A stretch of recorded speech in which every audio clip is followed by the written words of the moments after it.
estão a mirar isto. Recording is on. Sí, bueno, ¿cómo lo...? Hay varios momentos de organización del EZLN donde siempre ha tratado de convocar a la gente, ¿no? Hay varios momentos y hay varios como momentos en los que se organiza. Primero se organizó en la Convención Nacional Democrática en el 94 y invitó a todas las izquierdas, ¿no? Aquí en Guadalupe Tepeyac, que era un territorio tomado, y invita justo a platicar y a reflexionar para dónde va o para dónde podía caminar el EZ con la sociedad civil en ese momento, ¿no? Después se hace con el indígena, que es otro intento de organización a nivel nacional del EZLN, pero con las compañeros de los pueblos, ¿no? Directamente. Entonces, lo que hace el EZ es poco a poco ir aglutinando todos los sectores y a nivel nacional de organización y de luchas. En este sentido, lo de Marichuy se resume de una forma muy, muy sencilla. Ellos lo dijeron muchas veces y fue un proceso justamente para hacer visible no una candidatura, sino para hacer visible la lucha de los pueblos, ¿no? Y que había pueblos aglutinados en lo que ahora se llama Consejo Indígena de Gobierno, organizándose en contra de la embestida del mal gobierno. Entonces fue más bien como una estrategia política para visibilizar estas luchas, ¿no? Yo no lo vería como una candidatura y aún así, yo vi con otros periodistas que cubrieron la nota, que cubrieron todo este recorrido que hace Marichuy. Uno de los puntos más evidentes es que el INE, el Instituto Nacional Electoral, les impone registrar las firmas mediante una plataforma, ¿no? Electrónica digital.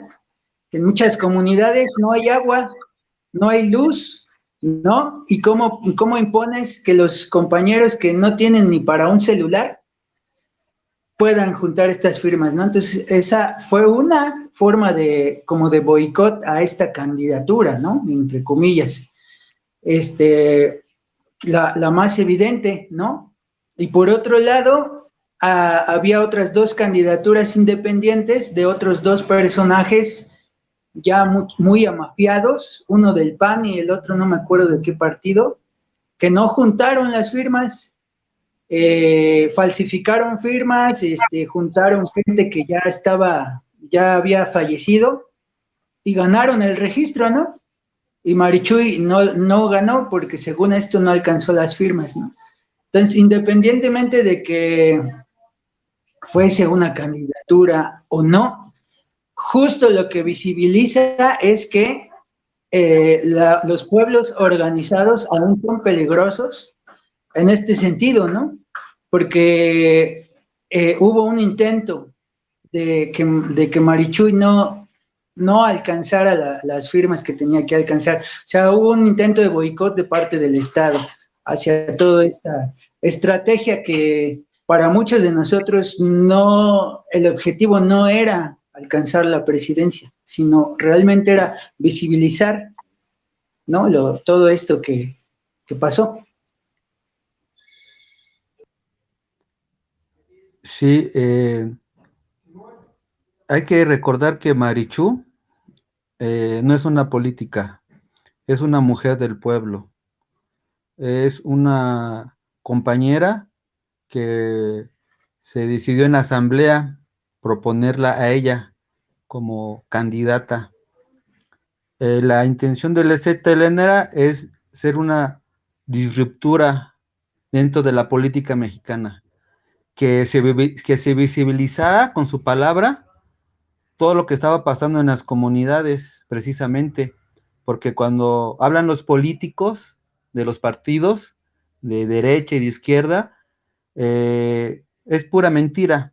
Entonces, estaba haciendo una compañera de lucha, que ella no hablaba por sí sola, ella hablaba a través de lo que la asamblea y los pueblos iban proponiendo. Lo que se puso visibilizar es el racismo de la sociedad mexicana, precisamente, ¿no? Con estas firmas de que la mayoría de la gente que podía apoyar este proceso político, pues eran gente campesina que no tiene celular o que tenías que tener cierto celular para poder firmar desde ahí. No era una firma electrónica, ¿no?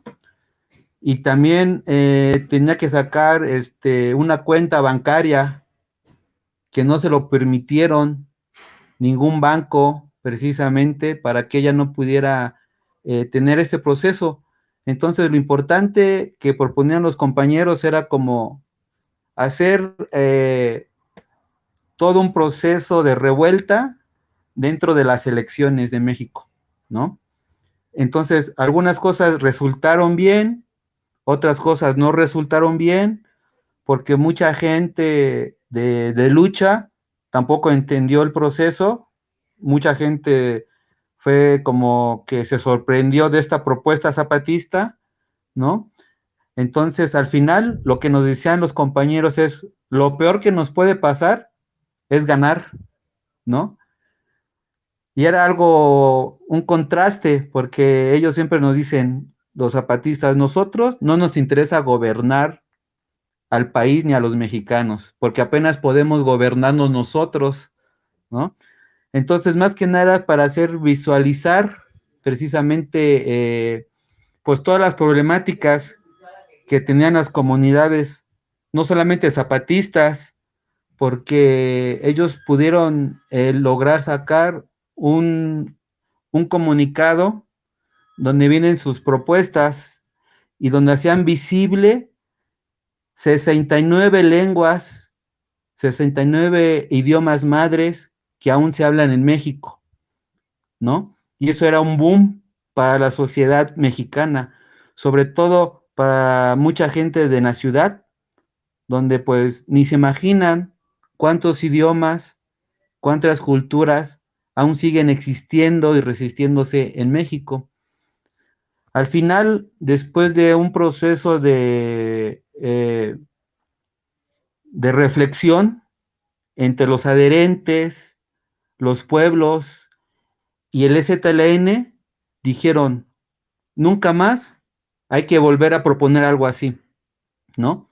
Más bien, la propuesta y la lucha tienen que ser diferentes, pero es como un poco lo que decía el Pavel, los zapatistas cada 2 años, cada 3 años nos dan una propuesta de lucha política, ¿no? Como los acuerdos de San Andrés, como la conformación de los caracoles, ¿no? Entonces, cada vez ellos nos han dicho, nosotros nunca les vamos a decir, tienen que alzarse en armas para luchar, sino que vamos a hacer propuestas políticas para que la sociedad se siga organizando. Pero también mucha otra gente de izquierda, quiero que malentendió la propuesta y pues dijeron de todo, ¿no? Que que los zapatistas ya se estaban vendiendo, que los zapatistas quieren el poder, ¿no? Entonces, para los que estamos con ellos directamente, sabemos que ellos no están buscando el poder, tampoco están buscando gobernar México, ¿no? Ellos hablan de autonomías, precisamente, ¿no? Y hablan de procesos de organización, pero es como hacer política, ¿no? Entonces, hacer política a veces funciona, a veces no funciona, a veces hay gente que entiende la propuesta, hay veces que no se entiende la propuesta, como hace rato que nos preguntaban sobre Rojava, ¿no? Precisamente, ¿no? Muchas veces hay que estar ahí en asambleas, en reuniones, para ir entendiendo los procesos. Y muchas veces, pues alejado del proceso, alejado pues de lo que se está viviendo, a veces no se entiende bien, ¿no? Pero más bien fue un proceso para hacer que la gente, que precisamente cada 6 años en México pues la gente está viendo la política porque están queriendo escoger un nuevo presidente, pues ellos querían intervenir con muchas otras propuestas, hablar de muchos otros problemas que se están viviendo en México, pero nos dimos cuenta de que el poder, de que el gobierno mexicano también tiene muchas estrategias precisamente para no dejar las iniciativas, ¿no? Así como reprimió en un momento a la sexta declaración de la Ceba Lacandona en Atenco, los sucesos de Atenco de 2006, asimismo intentó pues desvirtuar precisamente este proceso de Marichú, ¿no? Como una vocera, ¿no? Ella era una vocera que al final, ahorita, sigue en su comunidad, sigue como compañera, ¿no? A ella nunca se le dio ninguna jerarquía, solamente fue una compañera que la propusieron. Y algo que es muy interesante en México, ¿no? Que nunca había habido una mujer indígena que se propusiera para candidata, ¿no? Entonces, para los colonialistas, burgueses, fue un espanto decir, ¿cómo una mujer indígena para presidenta del país, ¿no? O sea, fue como, por muchos lados hubo muchas intervenciones, ¿no? Y pues más o menos nosotros lo que vemos que fue una propuesta que no funcionó muy bien, ¿no? Que no tuvo el impacto que tenía que tener, y los mismos compañeros en la reflexión dijeron, nunca más vamos a caminar por ese ámbito, ¿no? Nunca más vamos a proponer alguna candidata, nunca vamos a proponer algo así ya dentro de las estructuras del poder, porque lo que ellos quisieron hacer es meterse en las estructuras del poder y desde ahí empezar a hacer rupturas, ¿no? En la política, pero es muy complicado porque el gobierno y el sistema mexicano tiene muy controlado todo eso. Entonces, la propuesta que al final quedó, hay que seguir luchando en las comunidades, en las calles, en las ciudades y nunca más intervenir en esos procesos políticos de los de arriba, de los partidos políticos.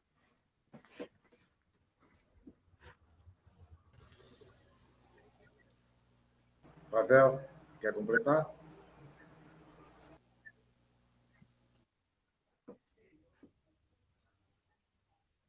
Tu microfone Sí, está nada más como comentario, en redes sociales, cuando se candidateó la vocera Marichuy, hubo demasiado ataque virtual, racista, ¿no? Xenófobo hacia la compañera. Entonces, pues esto demuestra que desgraciadamente todavía vivimos en un México racista, ¿no? Que, pues que cuando una mujer indígena se atreve a candidatearse o a entrar a las reglas del sistema, pues es atacada pues con críticas a su persona, con frases racistas y demás, ¿no? Entonces, una de las cosas que evidenció este proceso, pues fue esa, ¿no? También que vivimos en un México todavía muy, muy, muy racista y discriminador. Chicão? Hola, ¿qué tal? Sí, yo gustaría de hacer algunas preguntas referente a la educación, cómo funciona el sistema de educación en Chiapas, y también otra cosa que me llama atención, que yo vi, que es la huelga de Oaxaca, né, que houve em 2016, se não me engano, que houve uma grande huelga de maestros, né, e se isto teve, se tinha, eu creio que tem alguma relação, alguma ligação com Chiapas, até porque Oaxaca é muito cerca, né,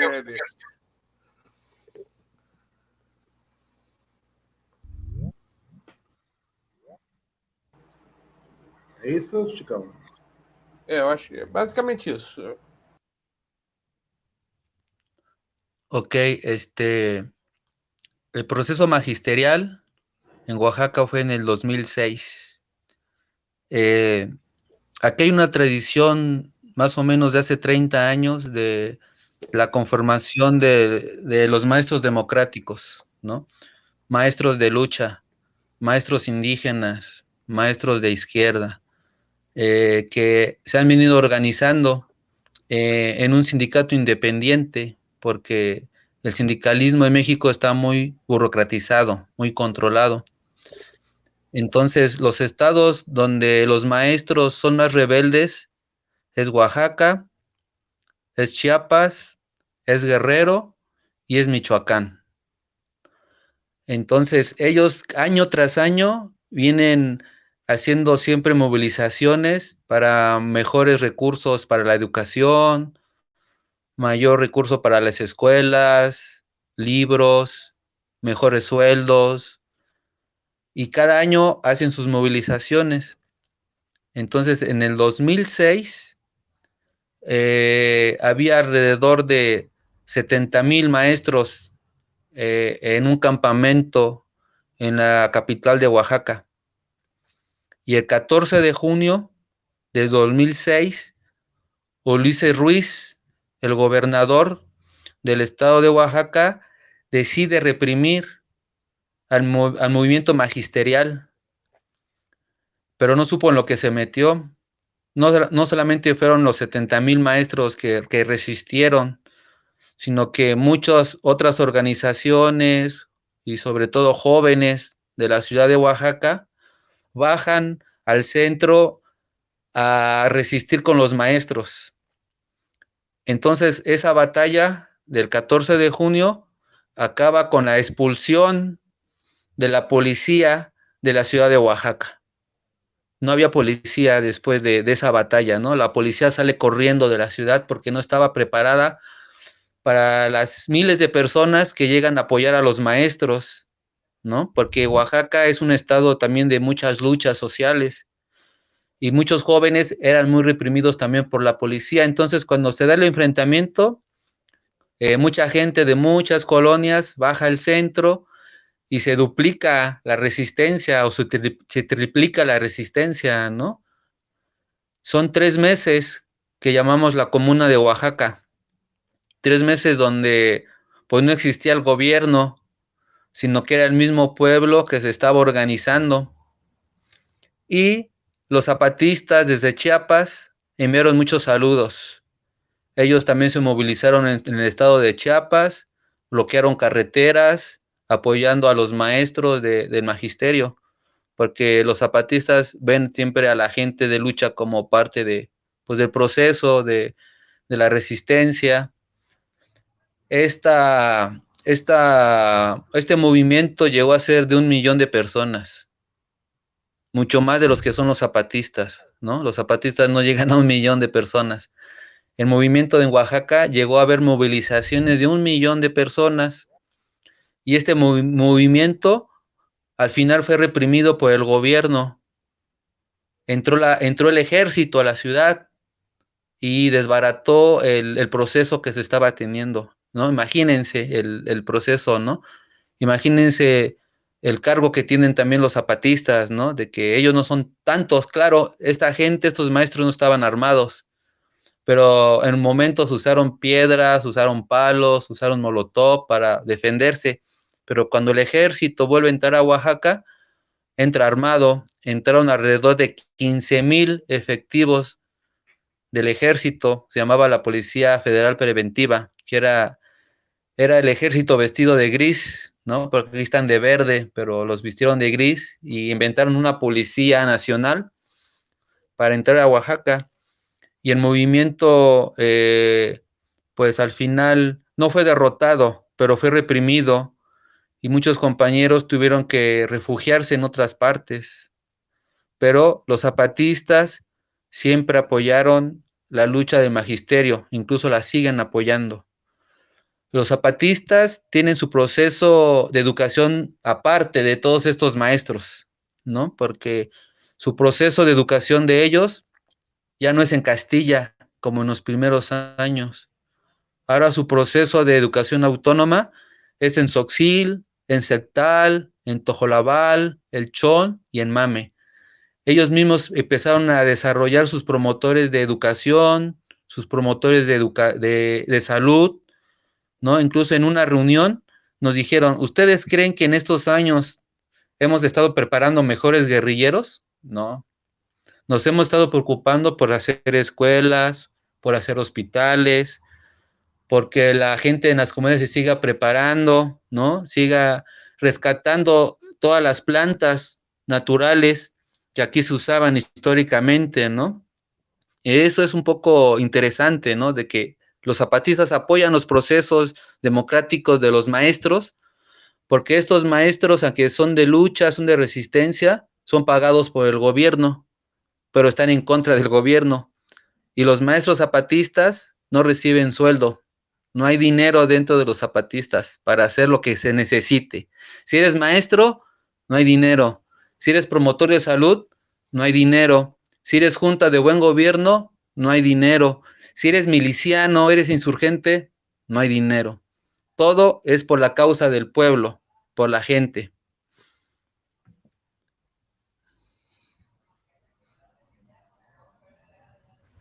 Y el proceso de los maestros sigue en lucha, sigue la resistencia de los profesores en muchos estados de la República. Sí. Muy bien. Gracias.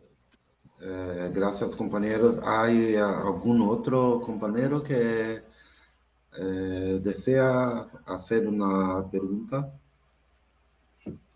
Ya estamos a 1 hora y media, entonces los compañeros ya deben estar cansados, ¿no? ¿Tiene alguna más pregunta?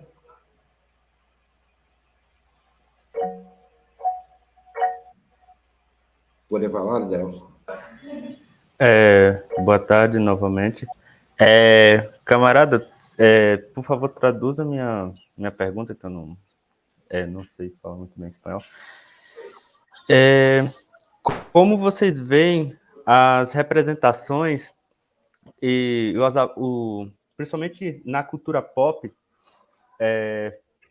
tomando como exemplo o clipe This Is Not America, do Resident, que foi publicado tem algumas semanas e trouxe com muita força as discussões decoloniais, anticoloniais. E, inclusive, tem uma cena onde mostra as mulheres zapatistas. ¿Comprende bien, Tortuga? ¿Podrías traducir un poquito más? Sí. Estoy preguntando cómo ustedes están mirando las representaciones que hay hablado en la película Esto no es la América.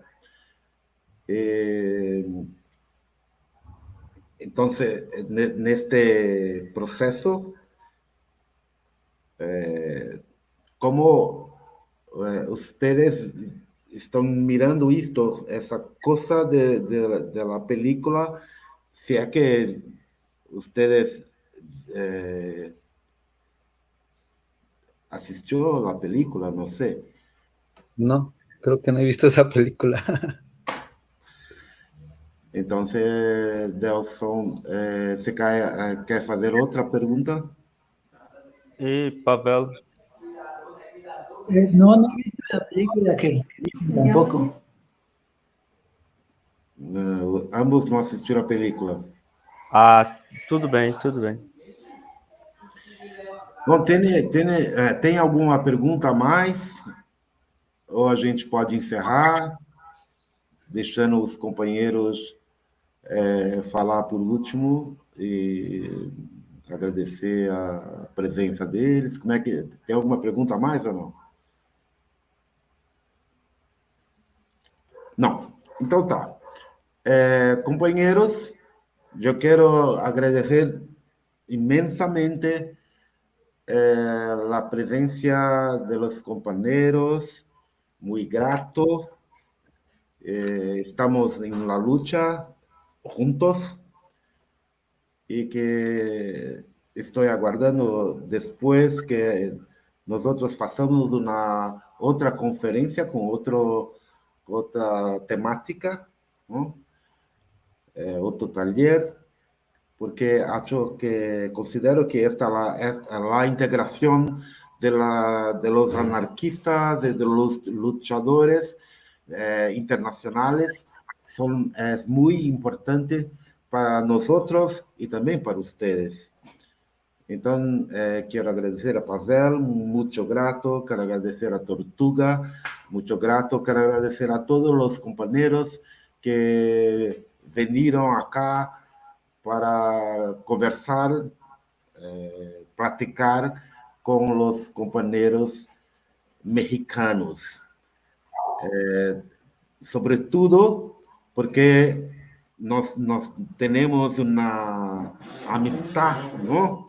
Somos amigos y compañeros de lucha. Yo quiero también aprovechar para agradecer a Tortuga la recepción, todo que ayudóme en San Cristóbal cuando la estuve. Muy grato, Tortuga. Muy grato, Pavel. ¿Puede despedirse, Pavel Tortuga, de los compañeros, por favor? Pues muy obrigado, muy agradecido por poder platicar, intercambiar ideas con ustedes.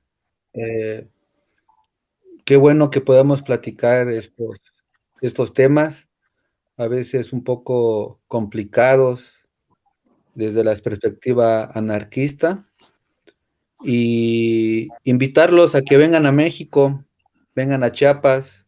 Aquí tenemos un centro social donde pueden ser recibidos compañeros, compañeras, poder tomar café, poder platicar de la lucha, de la resistencia, no solamente de Chiapas, sino de todas las partes del mundo. Es importante intercambiar, aprender.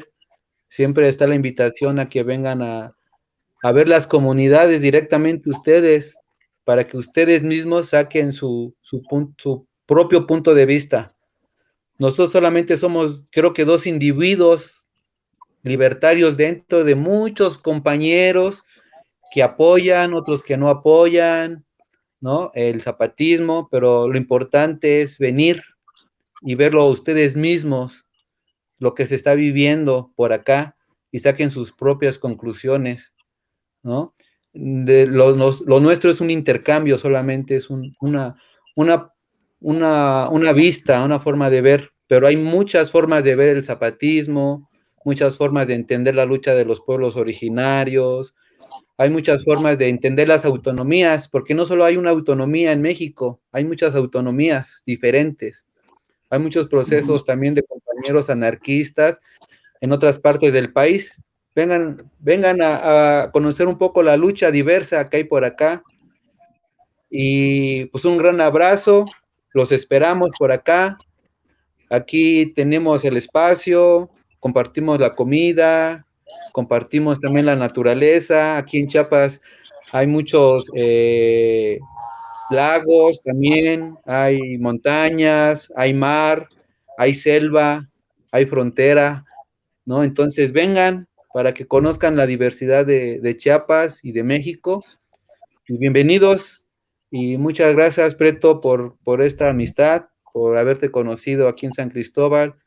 Yo aprendí mucho de ti también, ¿no?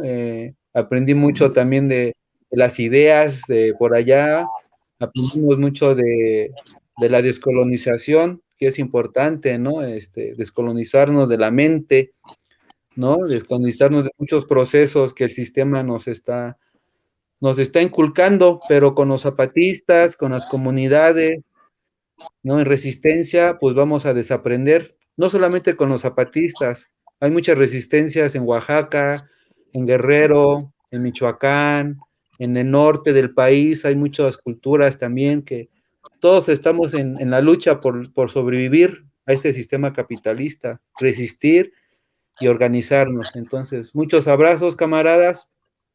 También en Brasil es un placer saber de todas las luchas y resistencias que se dan en ese enorme país, ¿no? Tuve la oportunidad de visitarlo en el 2002, llegué a Bahía, Salvador Bahía, estuve ahí en el quilombo, en uno de los quilombos, ¿no? Y conociendo a mucha gente también anarquista, anarcopunk, por allá en Brasil, y es un placer poder haber platicado con ustedes.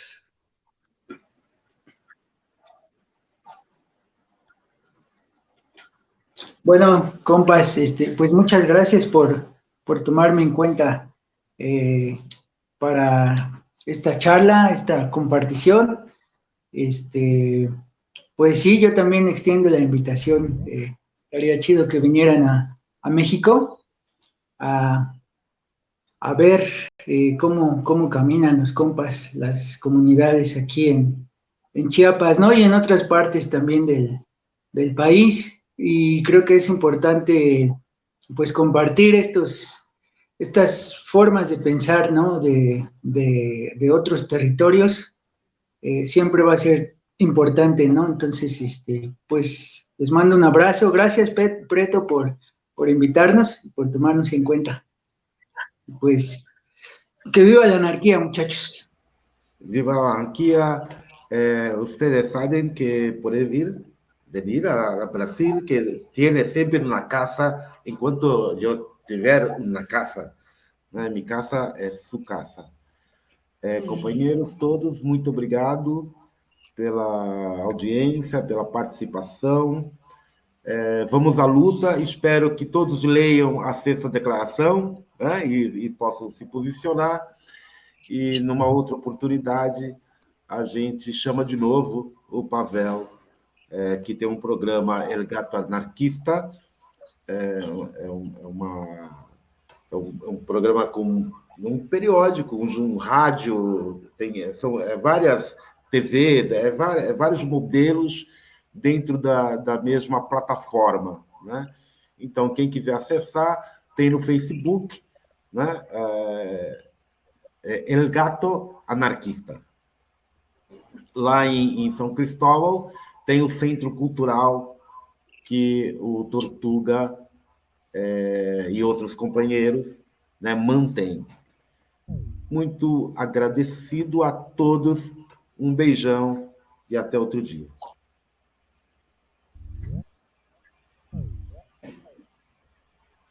Salud.